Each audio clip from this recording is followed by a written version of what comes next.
Africa దేశమైన సూడాన్లో దుర్భర పరిస్థితులు కనిపిస్తున్నాయి. మహిళలకు ఆహారం కావాలంటే సైనికుల లైంగిక కోరికలు తీర్చాలి, లేదంటే సైనికులు వారిని ఇబ్బందులకు గురిచేస్తున్నారు. సూడాన్లో సైన్యం పారామిలిటరీ మధ్య ఘర్షణతో ఈ సంఘటనలు చోటు చేసుకుంటున్నాయి. తినడానికి కనీసం తిండి దొరక్క ప్రజలు తీవ్ర అవస్థలు పడుతున్నారు. ఒక్క పూట కడుపు నింపుకోవడం కోసం మహిళలు లైంగికంగా సైన్యం చేతుల్లో నలిగిపోతున్నారు.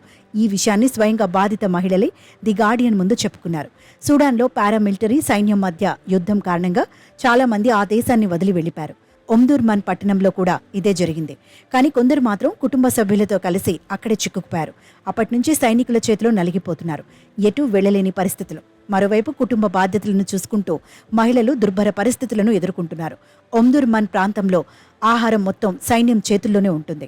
దాంతో వారికి ఆహారం కావాలంటే సైన్యం లైంగిక కోరికలు తీర్చాల్సిందే, లేదంటే కడుపుకి తిండి ఉండదు. ఆహారం ఒక్కటే కాదు, ఇతర వస్తువులు కావాలన్నా కూడా సైనికులు చెప్పింది చేయాలి. వృద్ధ తల్లిదండ్రులతో పాటు చిన్నపిల్లలు ఉన్నారని, దాంతో వారి పోషణ కోసమైనా తాము సైనికులకు లొంగాల్సి వస్తోందని బాధిత మహిళలు వాపోతున్నారు. పిల్లల కడుపు నింపాలంటే తమ ముందు ఉన్న ఏకైక మార్గం ఇదేనంటూ ఆవేదన చెందుతున్నారు. కొన్నిసార్లైతే సైనికులు అందరూ మహిళల్ని వరుసలో నిల్చోబెట్టి వారికి కావాల్సిన వారిని తీసుకెళ్తున్నారని చెబుతున్నారు. దేశంలో అంతర్యుద్ధం ఈ పరిస్థితులు తెచ్చాయని అంటున్నారు. జీవితాలు నాశనమయ్యాయని, కడుపు నింపుకోవడం కోసం దుర్భరమైన రోజులను గడుపుతున్నామని బాధిత మహిళలు చెబుతున్నారు. కాగా గతేడాది ఏప్రిల్లో ప్రారంభమైన సైన్యం పారామిలిటరీ ఆధిపత్య పోర్లో ఎంతో మంది అమాయక ప్రజలు కూడా ప్రాణాలు కోల్పోయారు.